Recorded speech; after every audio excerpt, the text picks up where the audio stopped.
vouloir dire à votre communauté qui soit vraiment inclusive des personnes vieillissantes, personnes âgées. Donc, en vous écoutant, je me demande combien, où l'âge intersecte les communautés de lesquelles vous faites part, vous êtes représentant aussi. Mais d'un autre côté, je me dis, le fait d'avoir quelque part grandi ou face à des défis dus à une communauté, soit-il pour l'identité de genre, soit-il parce que vous êtes de nos arrivants, parce que vous vivez avec notre cas, comment vous pensez que ça peut vous aider à faire avancer la cause par rapport à l'inclusion des personnes vieillissantes? Parce que quelque part, comme vous dites, on est tous partis de minorité, vous avez vécu des défis, il y a peut-être quelque chose que vous pouvez emmener à cette nouvelle. C'est relativement nouveau parce que le vieillissement est un peu nouveau au Canada. Moi, je viens d'Europe, je vois des choses un peu différentes. Donc, je pense que c'est dans ce sens que c'est nouveau. Mais comment vous pensez que votre expérience ou l'expérience de vos communautés peut nous aider à en faire avancer ce concept d'inclusivité plus grand envers les personnes âgées? Je ne sais pas si c'est clair, mais c'est un peu par rapport à... Je pense que oui, si je comprends bien, merci. Je vous ai dit que parfois j'oublie que j'ai un micro. Et si je comprends bien, vous souhaiteriez entendre les actions possibles qui peuvent aider à ce que l'inclusion soit plus ou moins ressentie au niveau déjà des aînés. Hein?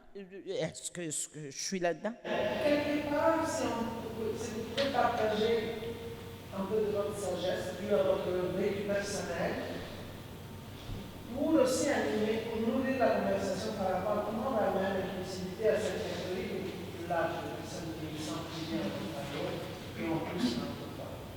Super.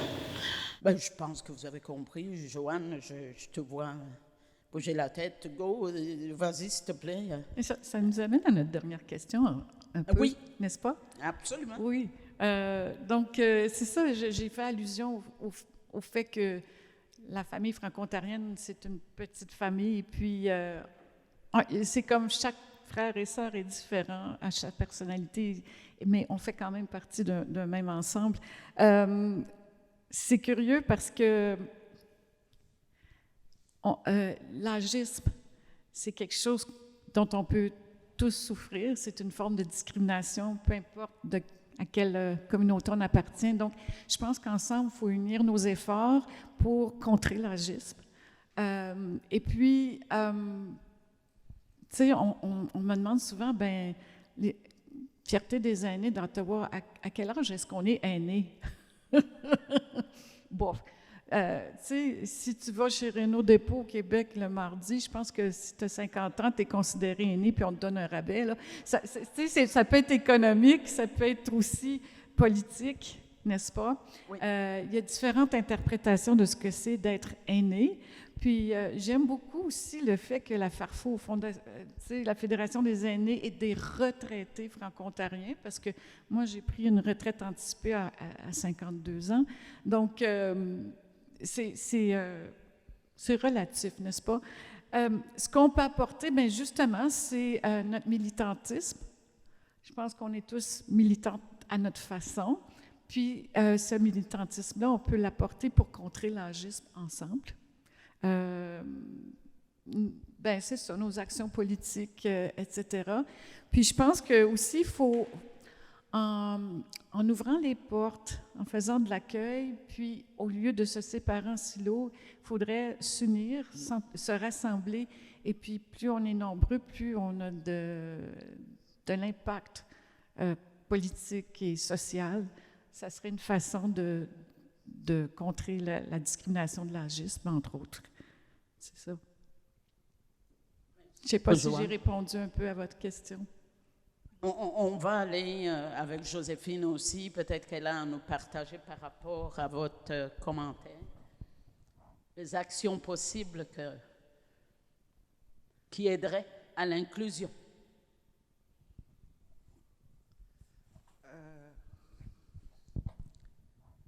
J'en ai parlé que Moi, j'ai fait le geste d'aller. J'ai fait le geste de m'approcher, mais ça n'a pas été réciproque. Il faudrait cette réciprocité. Peut-être je n'ai pas compris la façon dont ils ont fait, mais je n'ai rien vu. Ce n'est pas le seul geste que j'ai fait. En été, j'ai un jardin vers Kilbourne là-bas. Je plante des tomates, des oignons et tout. Et quand je reviens de mon jardin, je trouve le groupe dehors. Je leur donne. Parfois, non, j'en ai à la maison. Parfois, on voudrait faire un geste et les autres refusent de se faire aider. J'ai trouvé dans la salle de lavage une dame qui avait un bras cassé, vraiment, elle souffrait. Mais elle est venue faire du lavage. J'ai dit, est-ce que je peux? Là, je me suis demandé, je ne vais pas le faire sans lui demander la permission. Est-ce que je peux vous aider? Oui. Parfois, ils disent non. Alors, on se demande, c'est parce que ils ne veulent pas se faire aider parce qu'ils voient la couleur de ma peau? Ou bien c'est parce que je ne sais pas pourquoi ils le font. Et qu'est-ce que nous devons faire dans ce cas-là? Parce que nous voulons. Qu'est-ce qu'on peut faire? On va continuer. Je ne sais pas si tu as quelque chose à ajouter, mais même en situation d'handicap, on a le droit de choisir quoi prendre et quoi ne pas prendre. Oui. Je ne veux pas amener mon cours de relations interculturelles, mais c'est juste pour te dire que oui, il y a des cultures et puis c'est pour ça que je vous ai parlé de la main. On va revenir sur la main tout à l'heure. Merci beaucoup. Esther, les actions possibles qu'on peut amener, je sais que tu nous en as partagé, mais est-ce qu'il y a d'autres que tu verrais qui pourraient changer le monde un peu? Notre monde, comme est né, francophone, dans un milieu anglophone majoritairement. Je ne le regarde pas de cette façon. Pour moi, en tant que bouddhiste... Le micro encore. Oh. Oui. On n'est pas habitué. Ah, ok, maintenant. Pour moi, en tant que bouddhiste, il faut célébrer, fêter nos identités, non seulement linguistiques, sexuelles, culturelles, du genre, toutes les choses qui nous font, les personnes, les communautés qu'on est, mais en même temps, il faut s'ouvrir et faire des rapprochements, des ouvertures à toutes les autres personnes et communautés qui existent. C'est la seule façon dont on va accomplir une relation, pardon? Une relation inclusive? Oui, parce qu'en faisant des amis, en dialoguant avec des personnes qui ont des idées différentes, des expériences éducatives différentes, pour moi, c'est pour cette raison que j'ai écrit dans ma biographie, parce que moi, je voulais étudier des langues, la philosophie. J'avais des amis qui s'intéressaient à ça, mais quand je suis sortie de l'université, j'étais offert un poste comme comptable. C'était complètement différent. Le cerveau, l'esprit ne fonctionnait pas de la même façon. Il fallait utiliser comme ligne directrice des choses complètement différentes. Mais j'ai réussi enfin de le faire. Mais c'était difficile. Mais ça m'a enrichi beaucoup. Et j'espère que ça a donné aussi, en me connaissant, aux collègues, une autre point de vue. Parce que avant de devenir comptable et vérificatrice, je pensais que les gens qui étaient entrepreneurs, qui travaillaient dans le commerce, et je les connaissais, qu'ils étaient, je dirais pas méchants, mais peut-être pas très agréables, pas très fiables. Mais je voyais, quand je fréquentais l'école du musée des Beaux-Arts à Montréal, que les artistes peuvent être très menteurs, désagréables, égoïstes, malhonnêtes, etc., etc. Ce sont des êtres humains. Nous faisons tous partie du monde des êtres humains. Et le fait de rassembler non seulement les gens francophones, qui ont une culture exceptionnelle, très chaleureuse, très vive, très,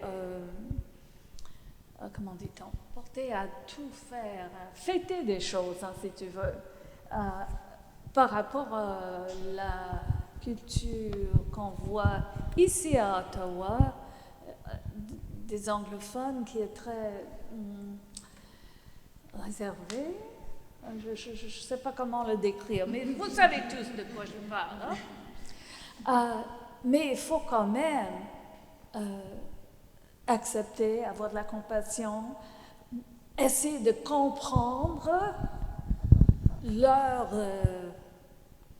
non seulement leurs intérêts, mais leurs préjugés, parce que nous avons tous des préjugés qui nous empêchent d'avancer, de faire d'autres amis, de devenir plus heureux. Un exemple, c'est la façon dont on réserve des logements pour des aînés. Moi, je ne veux pas être entourée seulement des gens âgés. Tous mes amis sont âgés. Je connais des gens âgés. Je veux faire connaissance des gens jeunes, même des bébés, des adolescents, des jeunes professionnels. Ça enrichit les salles de classe et la vie de tout le monde. Alors, quand on décide des programmes qu'on va offrir, il faut regarder du point de vue de comment est-ce qu'on peut enrichir la vie de chaque personne et des communautés qu'on desserve. Et à un certain point, moi, j'ai écrit TVO parce que je n'aimais pas la façon dont ils faisaient certaines choses. Et ils m'ont répondu « Oh, ça coûte trop d'argent, on ne peut pas faire ci, on ne peut pas faire ça. » Et j'ai décidé non, je ne vais pas laisser comme ça la réponse, je vais leur répondre. Et j'ai dit, mais si vous faites telle et telle chose, et telle et telle chose, et telle et telle chose, vous pouvez avoir, sans dépenser plus d'argent, un résultat différent, peut-être supérieur. Et ils m'ont écouté. Je ne connaissais pas cette personne. Je n'avais aucun lien avec le monde, mais j'ai proposé quelque chose qu'ils pourraient faire. J'utilisais leurs pas préjugés, leurs intérêts, leurs défis, et je leur ai montré la possibilité de faire autre chose. Et je pense que c'est ça qui manque. Hein? Nous avons tous certaines façons de penser, certaines habitudes, et on utilise en général la même route, hein, le même chemin pour aller au travail. Il faut changer de chemin. Ou bien l'ouvrir un peu plus grand pour accueillir les idées de l'autre. Je pense que c'est une importance. Je ne sais pas si vous avez d'autres choses à ajouter, Joanne. Oui, bien, Oui. Par rapport à la dernière question? Oui, s'il vous plaît, les D'accord. actions, on est dans les actions, C'est ce que je croyais. les OK. besoins qui existeraient. D'accord. Donc, je vais parler pour ma paroisse. Bon, j'ai déjà dit tantôt qu'en tant que Franco-Ontarien, on est minoritaire. Les gens de ma communauté représentent à peu près 10% de la population générale. Alors, nous sommes minoritaires dans une minorité. Les résidences francophones en Ontario se font très rares, on le sait. Il y a une pénurie de résidences en général. Et puis, les résidences francophones en Ontario sont majoritairement de dénomination catholique, n'est-ce pas? Et puis, même scénario pour les soins de santé, l'hôpital Bruyère, l'hôpital Montfort, c'est de dénomination catholique. Et même chose pour les clubs communautaires et sociaux, surtout chez les aînés, hein, parce qu'ils sont grandis, ils sont de la génération où ils ont grandi dans la religion catholique. Alors, je n'ai pas besoin de vous expliquer que je me sens plus ou moins à l'aise dans un milieu catholique parce que cette religion ne reconnaît pas mon identité. Alors, je refuse, moi, de regagner le placard, de me taire, après toutes ces années-là, je refuse, rendu à mon âge, de dissimuler mon identité. Je vais être moi-même, que je sois hospitalisée ou placée en résidence, je vais être libre d'être qui je suis. Et puis, donc, j'ai besoin d'un environnement et de services sécuritaires, accueillants, inclusifs, respectueux et idéalement sans dénomination religieuse, publique. Donc, j'ai 2 actions proposées, Mariette, que les organismes, les clubs, peu importe, qui se dotent d'une charte ou une politique de bientraitance, d'inclusion, pour accueillir tous les gens, peu importe qui ils sont, peu importe leurs croyances, etc., peu importe leur âge. J'ai aussi besoin qu'on donne des formations aux cadres, au personnel, aux bénévoles et à la clientèle, aux résidents, pour sensibiliser toutes ces personnes-là aux différences, puis pour les inciter à devenir des alliés de ces différences-là. Ça ne veut pas dire qu'on veut les convertir, au contraire, non, mais on veut prôner l'acceptation, l'accueil, la bienveillance, le respect des autres. Ce seront les 2 actions que je recommanderais. J'ai quelqu'un qui m'aide de l'autre côté. Merci beaucoup, Stéphanie. Mais oui, merci infiniment. Ça aide à notre travail. On le veut comme ça et on veut que l'année prochaine, quand on revient, qu'il y ait quand même des actions qui sont faites. Alors, je ne sais pas si Joséphine avait quelque chose à ajouter. Pardon? Le micro, il n'est pas ouvert. Le mien, je l'ai laissé ouvert pour ne pas oublier.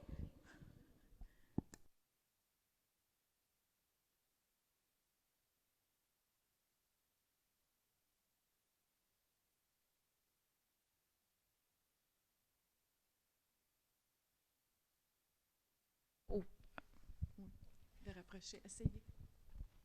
J'ai dit, je crois qu'il a... Joanne, oui, prenez-le bien. Je pense qu'il est mort. Oui, c'est ça. Dead battery. Je crois qu'elle a quand même fait un bon résumé aussi. Okay. Je suis d'accord avec ce qu'elle a fait. Elle a dit. Qu'il y a quelque chose à ajouter, parce qu'on s'en va bientôt manger, je pense. Je pense qu'on a dit, je dirais pas tout, mais la plupart des choses qui étaient importantes.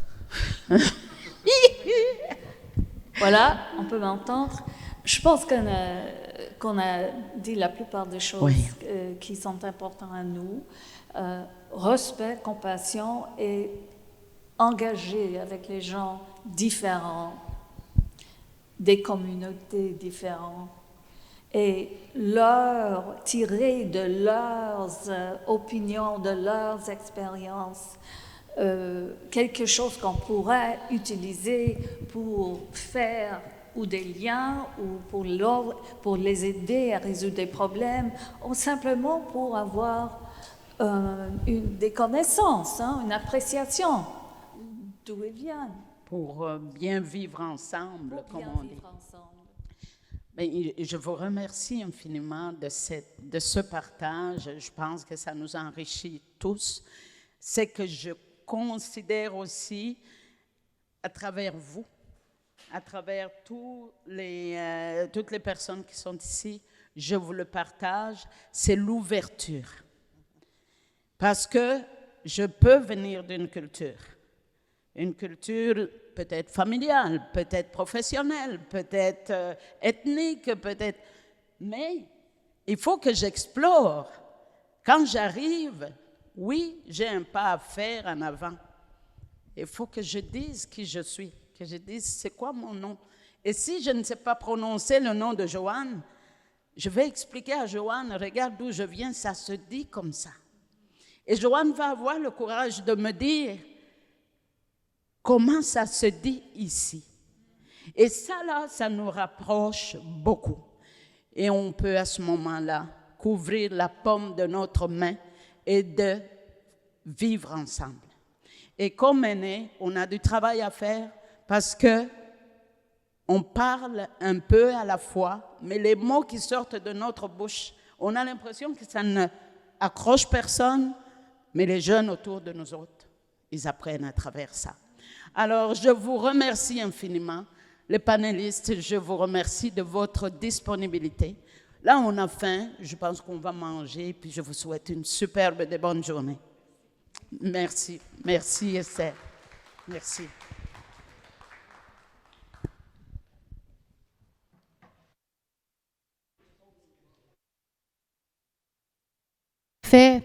Merci beaucoup à tout le monde, Mariette, d'avoir animé la discussion. C'était excellent. Merci Esther, Joséphine, Joanne.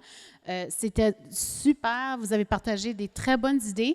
Puis évidemment, on va en discuter plus cet après-midi. Alors, vous avez vraiment créé la fondation pour le travail qu'on va faire ensemble cet après-midi. Alors, merci beaucoup. Là, en ce moment, comme Mariette a mentionné, on va prendre une petite pause pour le dîner, mais j'aimerais juste céder la parole à Lucie Sabourin, qui est la présidente du Comité d'affaires francophones. Alors, elle veut prendre quelques minutes pour vous partager quelques petits mots. Alors, Lucie? Je voulais juste dire un gros merci à la Maison de la francophonie, mais aussi au comité qui a organisé ce forum. Merci à vous, dames. C'était très intéressant, très important. Ça aide le comité à savoir quoi faire l'année prochaine pour faire ce travail de diversité, d'inclusion.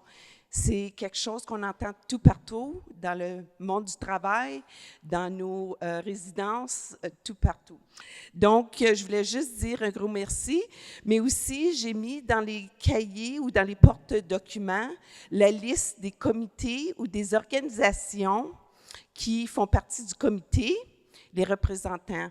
Un gros merci à eux aussi pour avoir participé au comité pendant l'année.